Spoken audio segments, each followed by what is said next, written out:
രണ്ടാമത് പഠിക്കേണ്ടത് ആരിൽ നിന്നാ മറന്നോ? മാനിൽ നിന്ന് പഠിക്കണം. അപ്പം കസ്തൂരി ഉള്ള മാനാണ് കസ്തൂരി മാൻ. ഇതിൻ്റെ കസ്തൂരി വളരെ വില കൂടിയത് കൊണ്ട് ഈ മാനിനെ പിടിക്കാൻ മാൻ പിടുത്തക്കാരൻ ചെയ്യുന്ന പണി എന്താ വെച്ചാൽ മാനിനെ ആകർഷിക്കുന്നത് വളരെ സംഗീതം പാടിക്കൊണ്ടാണ്. പാട്ട് കേട്ടാൽ പാട്ടിലാവുന്ന ഒരു മൃഗമാണ് ആര്? ഇതുപോലെ നമ്മളൊക്കെ പലരുടെയും പാട്ട് കേട്ട് പാട്ടിലായിരിക്കുകയാണ്. ഇപ്പം കൂടെയുള്ളവരൊക്കെ സ്നേഹം പറയുമ്പോണ്ടല്ലോ നമ്മൾ വിചാരിക്കണോ ഇതന്നെ സ്നേഹം. അമ്മയെ സൗന്ദര്യല്ലേ, അമ്മയെ സൗന്ദര്യല്ലേ, അമ്മ എങ്ങനെയുണ്ട്, അമ്മയ്ക്ക് ആരോഗ്യമില്ലേ, അമ്മയ്ക്ക് മുട്ടുണ്ടോ, കാലുണ്ടോ, തലയുണ്ടോ എന്ന് പറയുമ്പോൾ നമ്മളൊരു എൻ്റെ മോളെ പോലെ സ്നേഹം ആർക്കുണ്ട്? ദിവസവും എൻ്റെ മുട്ട എങ്ങനെയുണ്ട് ചോദിക്കണോ, തല എങ്ങനെയുണ്ട് ചോദിക്കണോ? ഇതാണ് നമ്മൾ സ്നേഹമായി കാണുന്നത്. നമ്മളും ഒരു മാൻ തന്നെയാണോ? അല്ല. ഈ ഫോണിൽ കൂടെ മാനിങ്ങനെ ഡെയിലി ഈ ഫോണിൽ കൂടെ നമ്മൾ മാനമായിട്ട് മാറുന്നുണ്ട്. അപ്പോൾ ആരെങ്കിലുമൊക്കെ നമ്മളെക്കുറിച്ച് ചോദിക്കുന്നത് നമ്മൾ വിചാരിക്കണോ സ്നേഹമാണ്. ഇതാണ് സ്നേഹം എന്നുള്ളത്. കുശലങ്ങൾ ചോദിച്ചാൽ ചില ആൾ നമ്മളെത്രയോ ഭേദാട്ടോ, ഇന്ത്യക്കാരെത്രയോ ഭേദമാണ്. ഈ സായിപ്പിൻ്റെയും മദാമേൻ്റെയും കഥ പറയാതിരിക്കുകയല്ലേ. മദാമയുടെ ബർത്ത്ഡേയുടെ അന്ന് ഹണി ഹാപ്പി ബർത്ത്ഡേ എന്ന് പറഞ്ഞില്ലേ, അന്ന് അവൾ വേറൊരുത്തൻ്റെ കൂടെ പോയിണ്ടാവും. അത്ര അപകടം അവരുടെ കാര്യം. തമാശയിൽ അമേരിക്കയിലൊക്കെ പറഞ്ഞു കേട്ടിട്ടുണ്ട്, ബർത്ത്ഡേയുടെ അന്ന് ഹായ് ഹണി അവർ ഈ ഒരു റോസാപ്പൂവും കൊണ്ട് കൊടുത്തില്ലെങ്കിൽ അന്ന് കഷ്ടം. സായിപ്പ് പിന്നെ അങ്ങോട്ട് പോകേണ്ട കാര്യമില്ല. അതാണ്. അപ്പോൾ നോക്കൂ, ഇതിലാണ് സ്നേഹം ഇരിക്കുന്നത്. നമ്മുടെ ഋഷീശ്വരന്മാർ നമ്മളോട് പറയുന്നു, സ്നേഹം എന്നത് ആരുടെയോ വാക്കുകളിലിരിക്കരുത്, സ്നേഹം എന്നത് നമ്മുടെ പ്രവൃത്തികളിലിരിക്കണം. കൊടുക്കുന്നതിൽ സ്നേഹം കാണണം, സന്തോഷം കാണണം. അല്ലാതെ മറ്റുള്ളവരുടെ വാക്കുകളിൽ അവരത് സന്തോഷം. നമ്മൾ സ്നേഹിക്കേണ്ടത് ആരെയാണ്? ഭഗവാനാണ് കൂടെയുള്ളത്. മറ്റുള്ളവർക്ക് പോലും സ്നേഹത്തിൻ്റെ വാക്കുകൾ പറയാൻ സാധിക്കുന്നത് അവരുടെ ഉള്ളിലും ആരുള്ളത് കൊണ്ടാണ്? ഭഗവാനുള്ളത് കൊണ്ടാണ്. ഭഗവാന്റെ ലീലകളിലൂടെ കടന്നു പോകുന്ന നമുക്ക് ഇനിയൊരു ലീല കാണാനുള്ളത്, ഭഗവാൻ പാണ്ഡവരുടെ രാജസൂയ യാഗത്തിൽ പങ്കെടുക്കുന്ന രാജസൂയ യാഗം എന്നൊരു ലീലയാണ്. അനവധി ലീലകളുണ്ട്, എന്നാലും പ്രധാനപ്പെട്ട ചില ലീലകളിലൂടെ കടന്നു പോവുകയാണ്. ഒരിക്കൽ ഭഗവാനെ ഇൻവൈറ്റ് ചെയ്യാൻ, സ്വീകരിക്കാൻ, വിളിക്കാൻ വേണ്ടിയിട്ട് നാരദ മഹർഷി വരുന്നു. അപ്പോൾ ഈ നാരദ മഹർഷി വരുന്നതിന് മുമ്പ് മറ്റൊരു പ്രതിനിധി വരികയാണ്, ഭഗവാന്റെ അടുത്തേക്കൊരു പ്രതിനിധി. അദ്ദേഹത്തിൻ്റെ റിക്വസ്റ്റ് എന്താണെന്ന് വെച്ചാൽ, ജരാസന്ധൻ എന്ന് പറയുന്ന രാജാവിൻ്റെ നിയന്ത്രണത്തിൽ അനവധി രാജാക്കന്മാരുണ്ട്. അവരെയൊക്കെ ജരാസന്ധൻ വധിക്കും. അവരൊക്കെ മരിക്കുന്നതിന് മുമ്പ് അവരെ മുക്തരാക്കണം. ഇതാണ് ആ പ്രതിനിധിയുടെ അപേക്ഷ. നാരദ മഹർഷിയുടെ അപേക്ഷ, പാണ്ഡവന്മാർ ഇന്ദ്രപ്രസ്ഥം പണിതിട്ടുണ്ട്. അവിടുത്തെ ചക്രവർത്തിയായി ധർമ്മപുത്രനെ വാഴിക്കുന്ന ചടങ്ങ്. ആ ചടങ്ങിൽ ഭഗവാനായിരിക്കണം മുഖ്യ അതിഥി, അല്ലെങ്കിൽ ഏറ്റവും പ്രധാനിയായിരിക്കുന്ന ആൾ. അപ്പോൾ ഇതിലേതിൽ പങ്കെടുക്കണം? ആദ്യം രണ്ട് പ്രോഗ്രാം ഒരുമിച്ച് വന്ന ക്ലാഷായി. ഭഗവാൻ ഏതിന് പോകണം? രാജസൂയത്തിന് പോകണോ അതോ ഈ ജരാസന്ധനെ വധിക്കാൻ പോകണം? ഇത് ഉദ്ധവരോട് ചോദിച്ചപ്പോൾ, മറ്റുള്ളവരോടൊക്കെ ചോദിച്ചപ്പോൾ അവർ പറഞ്ഞു ജരാസന്ധനെ വധിക്കൂ ഭഗവാനെ. ചിലർ പറഞ്ഞു ബന്ധുക്കളുടെ വീട്ടിലല്ലേ ആദ്യം പോവുക, ഇപ്പം നമുക്ക് കല്യാണത്തിനും പോകണം, ഹോസ്പിറ്റലിലും പോകണം, രണ്ടും ഒരേ സമയത്ത് പോകണമെന്ന് പറഞ്ഞാൽ നമുക്ക് തന്നെ ഒരു ചോദ്യം വരും, ആദ്യം എവിടെയാണ് പോകേണ്ടതെന്ന്. ബന്ധുവിൻ്റെ കല്യാണത്തിനും പോകണം, അയൽവാസി എന്തെങ്കിലും ഹോസ്പിറ്റലാണെങ്കിൽ അവിടെയും പോകണം. ഇപ്പം അയൽവാസിയുടെ കാര്യത്തിന് പോകണോ ബന്ധുവിൻ്റെ കാര്യത്തിന് പോകണോ എന്നുള്ളത് ഒരു സംശയം എല്ലാവർക്കും ഉള്ളതുപോലെ. ഇതിലേതിൽ പോകണം? ഉദ്ധവരാണ് പറഞ്ഞു കൊടുക്കുന്നത്, ഭഗവാനെ എല്ലാം അറിയുന്ന അങ്ങ് ഈ ചോദ്യം എന്നോട് ചോദിക്കേണ്ട കാര്യമില്ല, എന്നാലും അങ്ങ് എന്നെ മാനിക്കാൻ വേണ്ടി, എന്നെ ആദരിക്കാൻ വേണ്ടി ചോദിക്കുകയാണ്. ചോദിച്ച സ്ഥിതിക്ക് പറയാം, അങ്ങ് പോവേണ്ടത് ധർമ്മപുത്രൻ്റെ രാജസൂയത്തിലാണ്. കാരണം ജരാസന്ധനെ വധിക്കാൻ അങ്ങയെ കൊണ്ട് പറ്റില്ല, അതിന് ഭീമസേനൻ വേണം. പക്ഷെ ഭീമസേനനും പറ്റില്ല, അതിന് അങ്ങയുടെ സാന്നിധ്യവും വേണം. അപ്പം അതുകൊണ്ട് ഒരു വെടിക്ക് രണ്ട് പക്ഷി. ഭഗവാൻ സമ്മതിച്ചു ഉദ്ധവരെ. ഞാൻ മനസ്സിലാക്കിയ കാര്യം ഉദ്ധവർ മാത്രമാണല്ലോ മനസ്സിലാക്കണത്. അത്ര ഉദ്ധവർക്ക് ഭഗവാൻ ശ്രീകൃഷ്ണൻ്റെ മനസ്സിനെ മനസ്സിലാക്കാനുള്ള കഴിവുണ്ടായിരുന്നു. അത്ര ഗംഭീരനായിരുന്നു അദ്ദേഹം. ആ ഉദ്ധവരുടെയൊക്കെ നിർദ്ദേശപ്രകാരം ഭഗവാൻ ധർമ്മപുത്രൻ്റെ ഗൃഹത്തിലെത്തുന്നു. കുന്തി മാതാവിനെ കാണുന്നു, നമസ്കരിക്കണോ, ധർമ്മപുത്രൻ സ്വീകരിക്കണോ. അങ്ങനെ രാജസൂയത്തിൻ്റെ തയ്യാറെടുപ്പുകൾക്ക് ആദ്യത്തെ ഒരു ചടങ്ങായ ഈ കുതിരയെ അഴിച്ചുവിടുന്ന, ഗജത്തെ അഴിച്ചുവിട്ടിട്ട് ഓരോ രാജ്യങ്ങളിലൂടെ കടന്നു പോകണം. അങ്ങനെ കുതിരയെ അഴിച്ചുവിടുന്നു. അപ്പോൾ ജരാസന്ധൻ കുതിരയെ കെട്ടുന്നു. കെട്ടിക്കഴിഞ്ഞാൽ ആ രാജാവിനെ തോൽപ്പിക്കണം എന്നാണ്. അതായിരുന്നു പഴയ കാലത്തെ നിയമങ്ങൾ. അങ്ങനെ ജരാസന്ധനെ തോൽപ്പിക്കാനായി ഭീമസേനനും അർജുനനും കൃഷ്ണനും ബ്രാഹ്മണ വേഷത്തിൽ പോകുന്നു. എന്തിനാ ബ്രാഹ്മണ വേഷം കിട്ടിയെന്ന് വെച്ചാൽ ഈ ജരാസന്ധന് ബ്രാഹ്മണരോട് പ്രത്യേകിച്ചൊരു ബഹുമാനമാണ്. അപ്പം ബ്രാഹ്മണരാണോ പാസ് വേണ്ട, അല്ലാത്തവർക്കൊക്കെ പാസ് വേണം.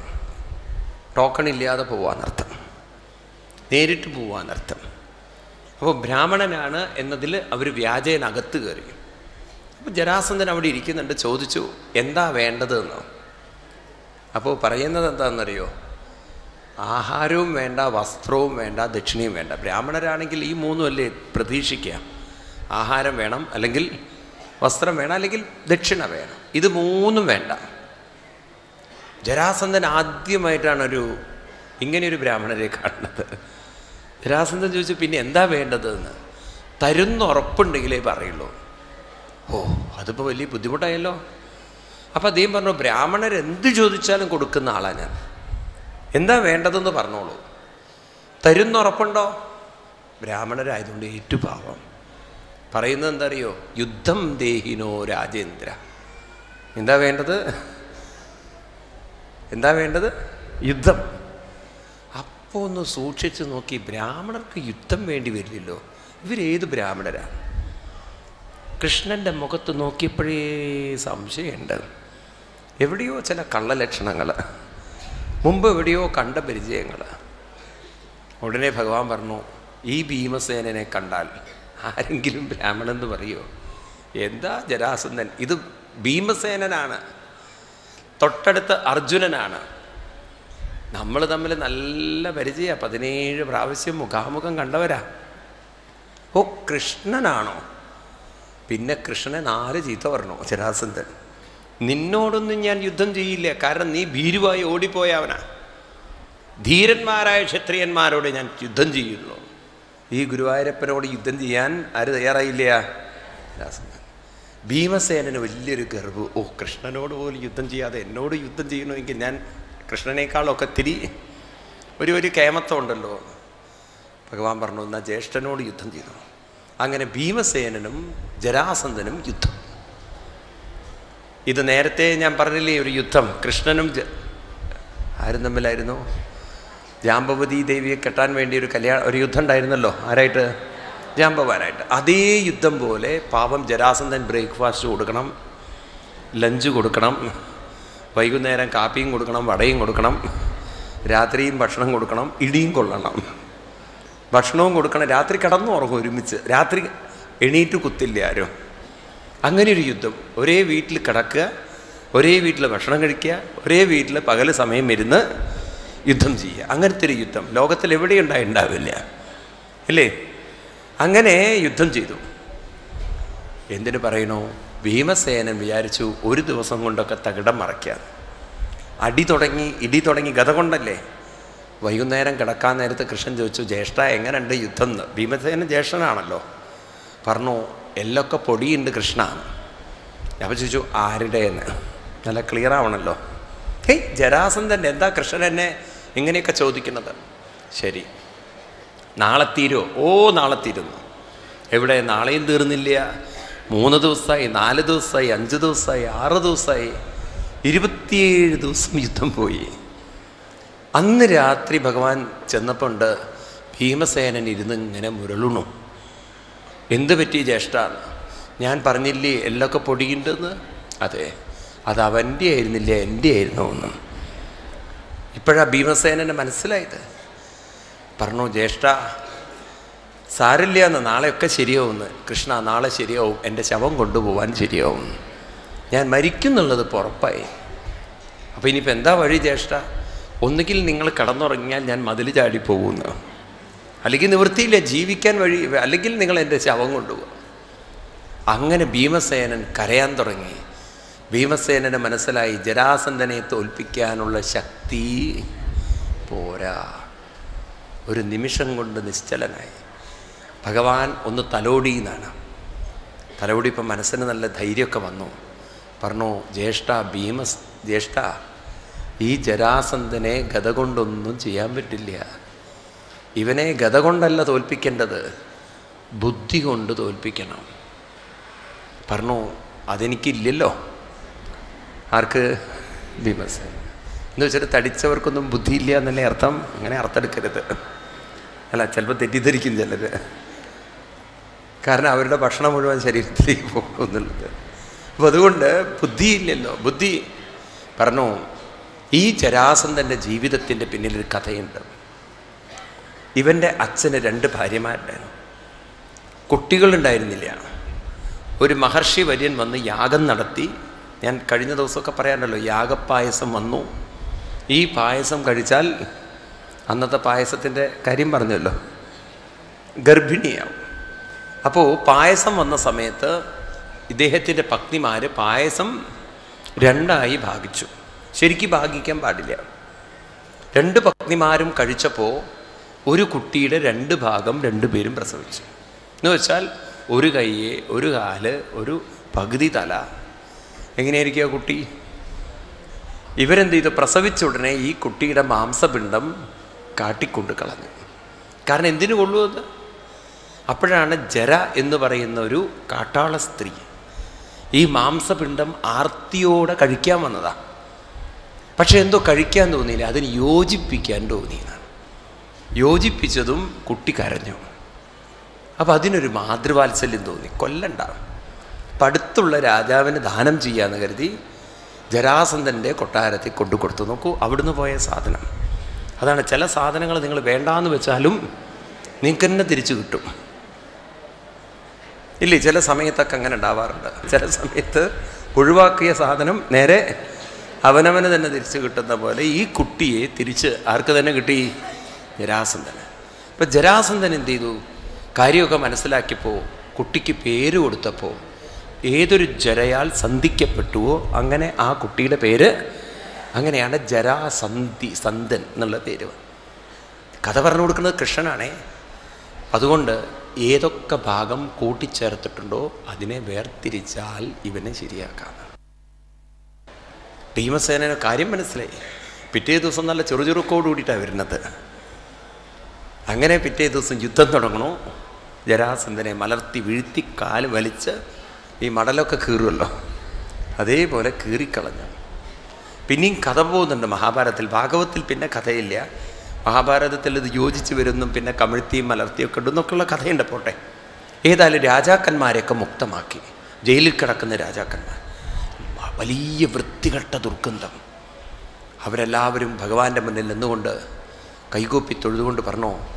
അവരുടെ ആ പ്രാർത്ഥനയാണ് വളരെ പ്രസിദ്ധമായൊരു പ്രാർത്ഥന ഭാഗവതത്തിൽ. കൃഷ്ണായ വാസുദേവായ ഹരയേ പരമാത്മനേ പ്രണതക്ലേശനാശായ ഗോവിന്ദായ നമോ നമഃ.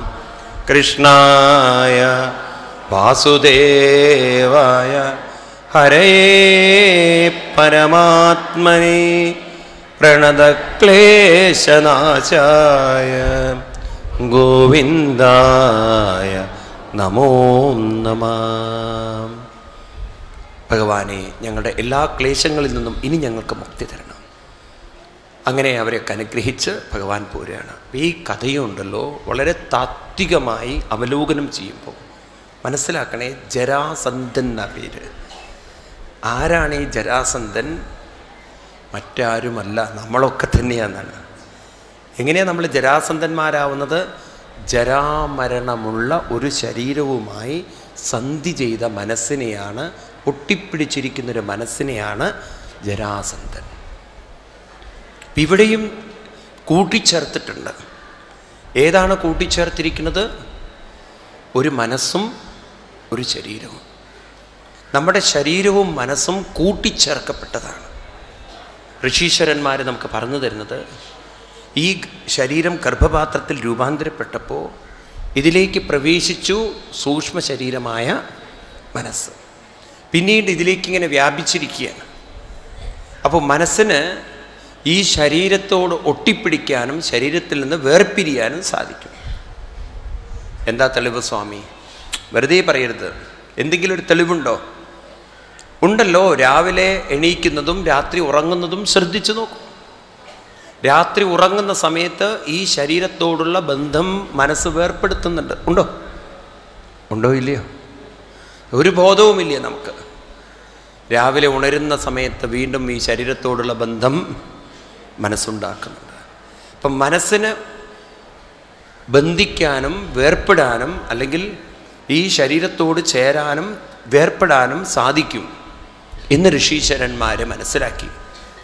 അപ്പോൾ വാസ്തവത്തിൽ ഈ മനസ്സെന്ന് പറയുന്നത് ജരാസന്ധനങ്ങളില്ലാത്ത അല്ലെങ്കിൽ ജരാസന്ധിയില്ലാത്ത ഒരു ശരീരത്തിൽ നിന്നല്ല ഉണ്ടായിരിക്കുന്നത്. ഒരു ശരീരത്തിൻ്റെ ശക്തിയിലല്ല നിൽക്കുന്നത്.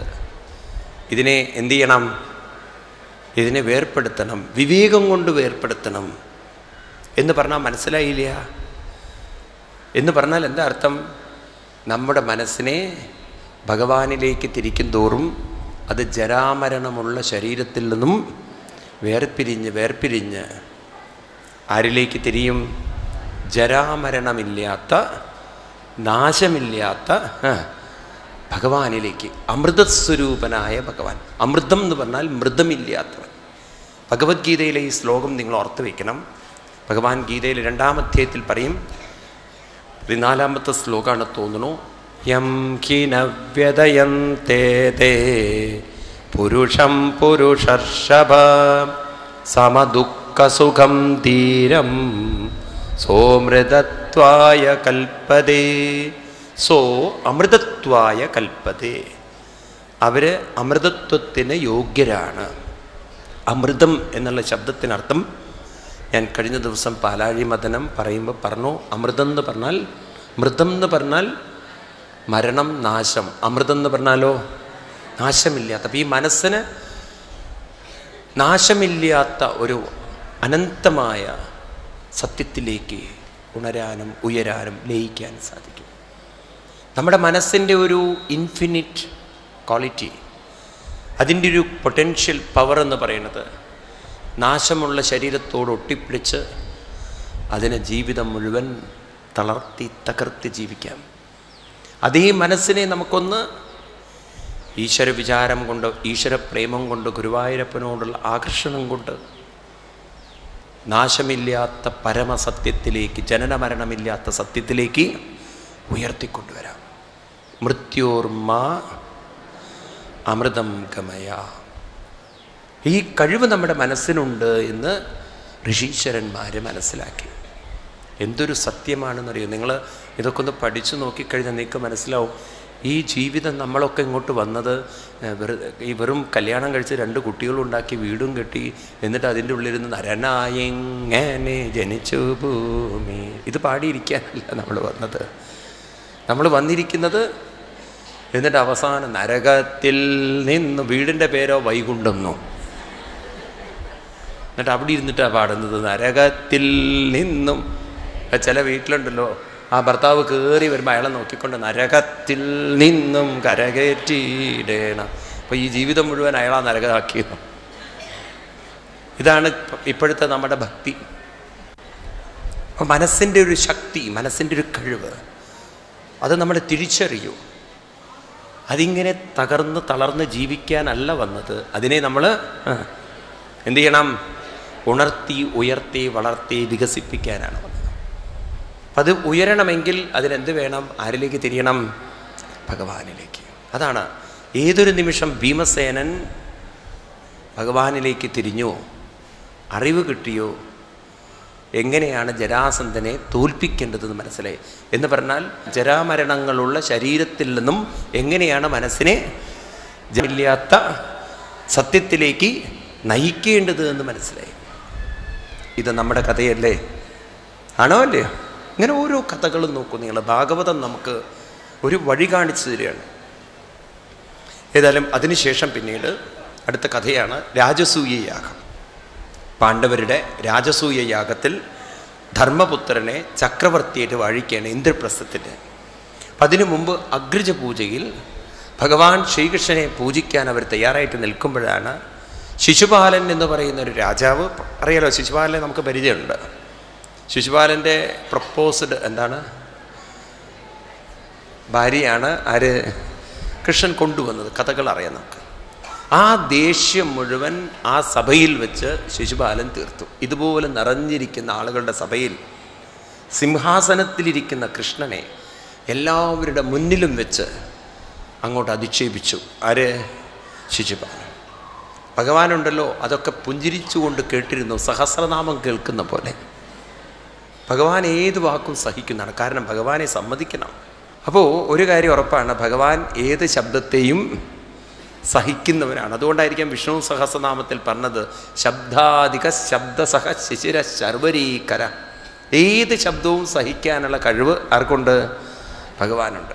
അതുകൊണ്ട് ചിലർക്കൊക്കെ പേടി, തെറ്റി ജപിച്ചാൽ വല്ല പ്രശ്നമുണ്ടോ? ഒന്നുമില്ല. ഇത്രയൊക്കെ സഹിക്കാന്നുണ്ടെങ്കിൽ പിന്നെ അതുണ്ടോ? മനസ്സിലായി? വൺപുളി വാഹനനെ എന്നൊക്കെ സഹിക്കാൻ പറ്റുമെങ്കിൽ പിന്നെ ബാക്കിയൊക്കെ പിന്നെ എത്ര സഹിക്കും? ഇന്നാണെങ്കിൽ ശബരിമലയ്ക്ക് പോകുന്നവരുടെ രസമാണത് അല്ലേ? എന്തൊക്കെയാണ് പണ്ടൊക്കെ വിളിച്ചു പറയുമ്പോൾ ഒരു മര്യാദ ഉണ്ടായിരുന്നു. പാലഭിഷേക സ്വാമിക്ക്, തേനഭിഷേക സ്വാമിക്ക്, കർപ്പൂരദീപ സ്വാമിക്ക്. ഇപ്പം എന്താ അറിയോ? കല്ലും മുള്ളും അത് സ്വാമിക്കിരിക്കട്ടെ എന്ന്. അപ്പോൾ അവിടെയൊക്കെ കോൺക്രീറ്റാണേ. നീ അതായിട്ട് എന്തിനാണ് നമ്മൾ കൊണ്ടു നടക്കുന്നത്? ആരപ്പോൾ കല്ലിലും മുള്ളിലും ചവിട്ടി പോകുന്നത്? എല്ലാവരും ഹൈഫൈ ലൈഫിലേക്ക്. ഇനിയിപ്പോൾ ഹെലികോപ്റ്ററിൽ ഇറങ്ങാൻ പറ്റുമെന്ന് അപ്പോൾ അവർ നോക്കുന്നത്. അത് ജ്യോത്സ്യൻ പറഞ്ഞിട്ടുണ്ട് അത്രേ, അയ്യപ്പസ്വാമിക്ക് കഴുത അലർജിയാണ്, വാഹനം കുഴപ്പമില്ല എന്ന്. എന്താ? ഏതായാലും ഇങ്ങനെ ഭഗവാനെ അധിക്ഷേപിച്ചു. 101 പ്രാവശ്യം ചീത്ത പറഞ്ഞു. ഭഗവാനൊന്നും പ്രതികരിച്ചില്ല. അവസാനം ഭഗവാൻ തൻ്റെ ചക്രം കൊണ്ട് അവനെ ശരിയാക്കി.